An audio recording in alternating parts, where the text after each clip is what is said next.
محبوب کی آمد کے 4 مقاصد ہیں۔ کتنے؟ 4 کام تیرا محبوب کرے گا: قرآن کا پڑھنا، قرآن کا سمجھنا، اور اپنی سنت، اپنا طریقہ سمجھانا، اور چوتھے نمبر پر انسانوں کا تزکیہ کرنا، انہیں پاکیزہ بنانا۔ پیغمبر کی آمد کا مقصد بھی بتا دیا، ٹھیک ہے نا جی؟ مانگا جا رہا ہے، سوال ہے نا کیوں مانگ رہے ہو، تو مقصد بھی ساتھ ہی تو حضور کی آمد کے مقاصد کتنے ہیں؟ پہلا مقصد کیا ہے؟ قرآن کا پڑھنا۔ کیا مقصد ہے قرآن کا؟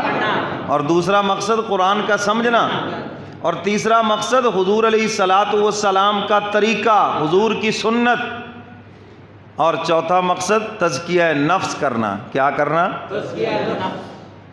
یار لوگوں نے تو گلیاں بازار سجا رکھے ہیں، کیوں جی؟ حضور کی آمد کا یہ مقصد ہے؟ سارا حضور کی ولادت بیان کرنے کے اوپر زور ہے، زور لگاؤ حضور کی سیرت کے اوپر، حضور کی ختم نبوت کے اوپر، حضور علیہ الصلاۃ والسلام کی سیاست کے اوپر، حضور کی معاشرت کے اوپر، حضور علیہ الصلاۃ والسلام نے جو ہمیں تجارت کا طریقہ بتایا، اس پہ زور لگاؤ۔ ولادت کا تو کوئی دنیا میں منکر ہی نہیں ہے، وہ ہے منکر؟ کافر بھی کہتے ہیں ہاں جی پیدا ہوئے، اس میں کوئی ایسی بات نہیں، تو سارا زور اس کے اوپر کیوں لگا رکھا ہے؟ میں یہ نہیں کہتا کہ یہ بیان نہ کرو، بھی کرو، لیکن جو باقی چیزیں ان کو کیوں چھوڑ دیا؟ تو میرے محترم سامعین، حضور کی آمد کا مقصد اس آیت مبارکہ میں اللہ کا قرآن ہمیں بتا رہا ہے۔ تو حضور کی آمد کا پہلا مقصد ہے قرآن کی تلاوت کرنا۔ کیا کرنا بھائی؟ اور ربیع الاول ہر سال یہ پیغام دے کے جاتا ہے کہ حضور علیہ الصلاۃ والسلام کی آمد کا جو مقصد ہے اس کے اوپر عمل کرو، اور ہر سال ہم یہ بات آپ کو یاد دلاتے ہیں، تو اس لیے قرآن کی تلاوت کو لازم پکڑے۔ حضور علیہ الصلاۃ والسلام نے سب سے پہلا مدرسہ مدینہ منورہ کے اندر قائم فرمایا، اصحاب صفہ کا چبوترا۔ ہماری تو تاریخ یہی ہے، سمجھ آئیے بات کہ نہیں؟ تم جو مرضی کر لو، ہم مدارس بند کر دیں گے، ہم فلاں کر لو جو کرنا ہے، چبوترے تو نہیں چھین سکتے نا۔ جہاں مرضی ہم بیٹھ جائیں گے۔ دارالعلوم دیوبند کی بنیاد ایک انار کے درخت کے نیچے سے شروع ہوئی، کوئی بلڈنگ نہیں، کچھ بھی نہیں، ایک انار کا درخت ہے، پڑھنے والا بھی محمود اور آگے پڑھانے والا بھی محمود، استاد کا نام بھی محمود، شاگرد کا نام بھی محمود۔ انار کے درخت کے نیچے سے وہ تحریک شروع ہوئی اور آج پوری دنیا کے اندر پھیل گئی۔ میرے کملی والے پیغمبر کے پیغام کو کوئی نہیں روک سکتا۔ اسلام کے پھیلنے میں کفر رکاوٹ نہیں، یاد رکھنا، آج ہم مسلمان خود رکاوٹ ہے، آج ہمارا کردار رکاوٹ ہے، آج ہمارے معاملات، معاشرت، زراعت، جو کچھ بھی ہے سب جب اسلام کے خلاف ہے تو آج ہم خود رکاوٹ بن گئے، ورنہ ہمارے تو ہر کام کے اندر دعوت فکر ہے۔ حضرات صحابہ کرام کوئی اس طرح تبلیغ کرنے نہیں گئے تھے جیسے آج کل یہ مروجہ طریقہ ہے، وہ تو تجارت کرنے گئے اور اسلامی تجارت کر کے دکھائی، لوگ ان کی تجارت دیکھ کے مسلمان ہو گئے، لوگ ان کے معاملات دیکھ کے مسلمان ہو گئے، لوگ ان کا کردار دیکھ کے مسلمان ہو گئے، ان کی سچائی دیکھ کے مسلمان ہوئے، اور آج یہ چیزیں ہمارے اندر سے نکل گئی، ہمارے اندر سے نکل گئی۔ آج ہم خالی تقریروں کے اوپر زور ہے، بس علامے بڑے ہیں، تقریریں کرنے والے بڑے ہیں جی، بولنے والے بڑے ہیں، اور وہ سمجھتے ہیں پتہ نہیں اسلام اسی سے پھیلا ہے۔ تو میرے محترم سامعین، اسلام تو کردار سے پھیلا ہے، اور اقبال نے بھی کہا نا، ہم گفتار کے غازی بن گئے، کردار کے غازی بن نہ سکے۔ باتوں کے بڑے غازی ہیں ہم، میں اپنی جگہ پہ پورا ہوں، آپ اپنی جگہ پہ پورے ہیں، لیکن جو ایک مسلمان کا کردار ہے آج وہ ہماری زندگیوں سے نکل گیا، اور یہ چیزیں آتی ہیں خانقاہوں سے، اللہ والوں کی صحبت سے، وہاں سے ہم بھاگتے ہیں، وہاں یہ چیزیں سکھائی جاتی ہیں، ورنہ تو انسان ایک پلڑے میں بس لگا رہے گا ساری عمر، ہیں جی؟ اللہ اکبر۔ تو ابراہیم علیہ الصلاۃ والسلام نے مانگا، محبوب عطا فرمائیے، جس کا کام قرآن کی تلاوت، حضور نے قرآن کا مدرسہ قائم فرمایا، اور یہ جتنے مدارس ہیں پوری دنیا میں یہ اسی اصحاب صفہ کے چبوترے کا حصہ ہیں۔ حدیث مبارکہ میں آتا ہے یہ جتنی مساجد ہیں یہ بیت اللہ کا حصہ ہے، اور قیامت کے دن یہ ساری بیت اللہ کے ساتھ ملا دی جائیں گی۔ تو اسی طرح پوری دنیا میں جتنے مدارس ہیں یہ سارے کے سارے اصحاب صفہ کے چبوترے کے ساتھ ملا دیے جائیں گے، اور معلم اعظم میرے کملی والے پیغمبر آگے تشریف فرما ہوں گے۔ سارے مدارس جو ہیں یہ اسی کا حصہ ہے۔ اور حضور علیہ الصلاۃ والسلام کی جو تعلیمات ہیں دین پڑھنے والوں کے اوپر خرچ کرنا، اور حضور خرچ فرماتے تھے۔ یہ تو انگریز ملعون جب آیا نا بر صغیر میں، اس نے آ کر تعلیم کو بیچا ہے، اس نے آ کر اس کی فیسیں اور یہ قیمت لگائی ہے، ورنہ اس سے پہلے یہاں بھی تعلیم مفت تھی۔ تو حضور علیہ الصلاۃ والسلام کی تو سنت ہے تعلیم کو مفت دینا اور ان کے اوپر خرچ بھی کرنا۔ حضرت ابو ہریرہ رضی اللہ تعالیٰ عنہ فرماتے ہیں ہم 70 پہلے طالب علم تھے حضور کے مدرسے کے۔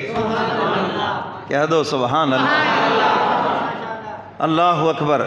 70 طلباء تھے، اور باضابطہ کوئی سبکن ہم حضور سے نہیں پڑھتے تھے، بس سارا دن اصحاب صفہ کے اس چبوترے پہ بیٹھتے، حضور علیہ الصلاۃ والسلام تشریف لاتے، دیہاتوں سے لوگ آتے، دور دراز سے لوگ آتے، اور حضور سے مسائل پوچھتے، دین سیکھتے۔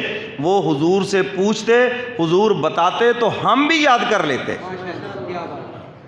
قرآن کی آیت نازل ہوتی، حضور ہمیں بتاتے، ہم اس کو یاد کر لیتے۔ تو اس طرح ہم حافظ بن گئے، اور اسی طرح ہم عالم بن گئے۔ سبحان اللہ۔ آج تو ہمارے طلباء کو بڑی شکایت ہے نا جی مدرسوں سے، ہیں جی روٹی اچھی نہیں ہے جی، فلاں ہے جی، کیا انتظام ہے جی، گرمی ہے، سردی ہے، جہاں سے ہماری ابتدا ہوئی ہے دیکھ لیں۔ حضرت ابو ہریرہ فرماتے ہیں ہم 70 کے 70 طلباء، کسی کے پاس بھی پورا جسم ڈھانپنے کے لیے لباس نہیں تھا، وہ ایک ہی کپڑے سے ننگیز ڈھانپا ہوا ہے۔ اور فرماتے کہ ایک دن تو ایسے ہوا کئی دن فاقے سے گزر گئے، اور میں بھوک کی شدت سے گر گیا، اور اس زمانے میں کوئی بے ہوش ہو جاتا تو لوگ سمجھتے کہ اس کو مرگی کا دورہ پڑ گیا ہے، تو اس کی گردن پہ پاؤں رکھ کر اذان دیتے تھے، وہ ٹھیک ہو جاتا تھا۔ کہتے کئی صحابہ انہوں نے میری گردن پہ پاؤں رکھ کر اذان بھی دے دی۔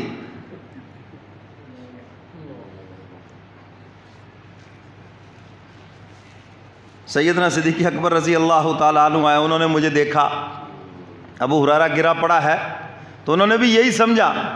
کچھ دیر کے بعد حضور علیہ الصلاۃ والسلام تشریف لائے، انہوں نے مجھے دیکھا، میری آنکھوں سے جب آنکھیں ملائیں تو سمجھ گئے کہ اچھا تیری جو مرض ہے میں سمجھ گیا ہوں۔ حضور علیہ الصلاۃ والسلام نے فرمایا ابو ہریرہ اٹھ قم۔ حضور کا حکم تھا، کہنے لگے جسم میں طاقت نہیں تھی، بڑی مشکل سے کھڑا ہوا۔ فرمایا جاؤ اماں عائشہ صدیقہ رضی اللہ تعالیٰ عنہ کے گھر، اور جا کے پوچھنا کوئی چیز کھانے پینے کی ہے تو دے دیں۔ حضرت ابو ہریرہ فرماتے ہیں میں نے دروازے پہ دستک دی تو اماں جان نے فرمایا بیٹا ٹھہرو میں دیکھتی ہوں، ایک انصاریوں کے گھر سے ایک دودھ کا پیالہ آیا ہے، چلو یہ لے جاؤ تم۔ اب پیالہ پکڑا، سوچ رہے ہیں یہیں پینا ہے یا حضور کے پاس جانا ہے، ہیں جی؟ تو کہنے لگے حضور نے یہ تو نہیں فرمایا تھا کہ جو ملے کھا لینا پی لینا، حضور نے تو فرمایا تھا پوچھ کے آؤ کیا چیز ہے گھر میں۔ تو پیالہ ملا ہے، اب لے کے آ رہے ہیں، سوچ رہے ہیں کہ ایک پیالہ ہے، چلو کچھ تو کام چلے گا۔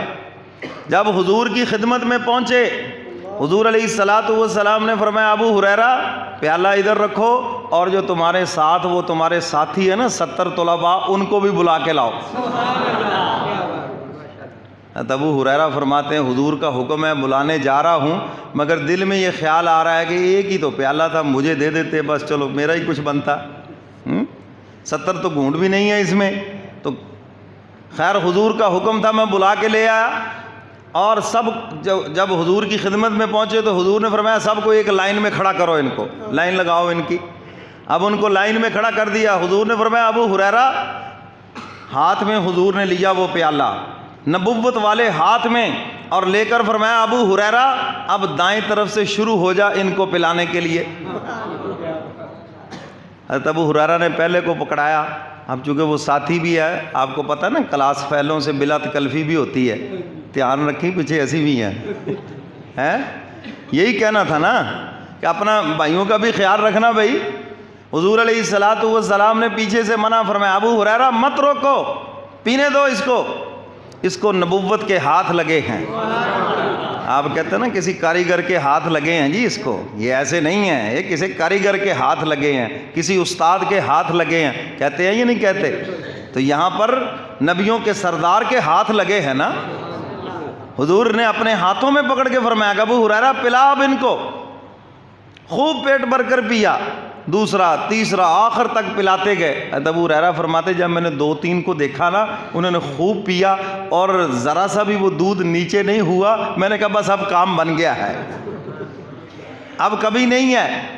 70 کے 70 جو ان کے ساتھی تھے، ایک کم 70 سب نے پی لیا، اور آخر میں حضور نے فرمایا ابو ہریرہ ادھر سامنے آ جا۔ حضور کے سامنے حضور نے فرمایا بیٹھ جاؤ اور پکڑو پیالہ اور پیو۔ اب ابو ہریرہ پیتے ہیں جی بھر کر، حضور نے فرمایا اور پی، اور پلایا۔ تیسری مرتبہ حضور نے پھر فرمایا کہ اور پی۔ اب عرض کیا اللہ کے محبوب اب تو گنجائش نہیں ہے، کہہ سکتے ہیں نا آج کے دور میں بھی یہاں تک اب تو پہنچ گیا ہے معاملہ، اب مشکل ہے۔ تو حضور نے فرمایا ابو ہریرہ بس یا رسول اللہ بس، اب میں شراب ہو گیا ہوں۔ حضور علیہ الصلوۃ والسلام نے اپنے نبوت والے ہاتھوں میں لیا اور پھر وہ پیالہ نوش فرمایا، اور ساتھ ہی فرمایا ابو ہریرہ اگر میں نہ پیتا سارا مدینہ پی لیتا، پیالے سے دودھ کبھی ختم نہ ہوتا۔ تو ہماری تو تاریخ بھئی وہاں سے شروع ہے، ہمارا تو رشتہ اس اصحاب صفہ کے چبوترے سے ہے۔ اللہ ہم سب کو لے جائے مدینہ میں، اور جب آپ جائیں تو اصحاب صفہ کے اس چبوترے پہ ذرا تصور کی دنیا میں حضور کے شاگرد بن کر بیٹھنا، کہ حضور یہاں تشریف فرما ہوتے تھے، صحابہ کو قرآن سکھاتے تھے، صحابہ کو قرآن سمجھاتے تھے، صحابہ کو مسائل بتاتے تھے، تو وہاں آپ بھی ایک شاگرد کی نیت سے بیٹھنا کہ حضور علیہ الصلوۃ والسلام کی نبوت تو قیامت تک ہے، تو میں بھی شاگرد کی حیثیت سے یہاں بیٹھا ہوں۔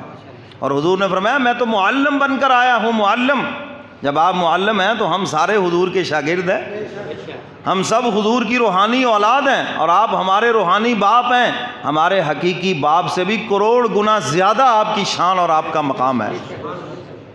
فرمایا ربنا وبعث فیہم رسولا منہم یتلو علیہم آیاتک۔ سبحان اللہ۔ ابراہیم علیہ السلام مانگ رہے ہیں الہ العالمین اپنا محبوب عطا فرما دیجئے تاکہ انہیں تیری آیتیں پڑھ کر سنائے۔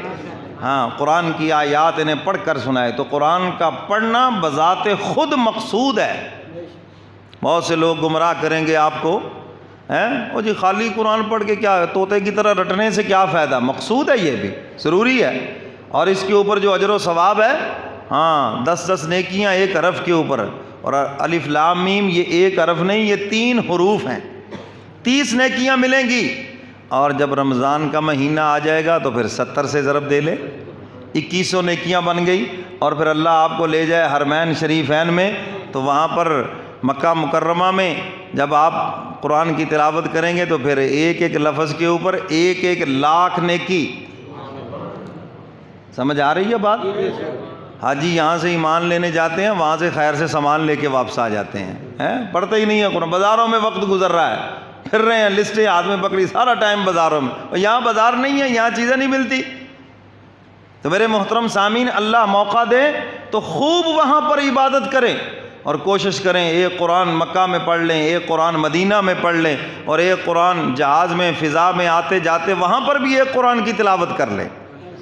کریں گے نا کوشش؟ نیت کر لیں، نیت کا اجر تو مل جائے نا۔ تو ابراہیم علیہ الصلوۃ والسلام عرض کر رہے ہیں مولا تیری آیتیں پڑھ کر سنائے، تو قرآن کا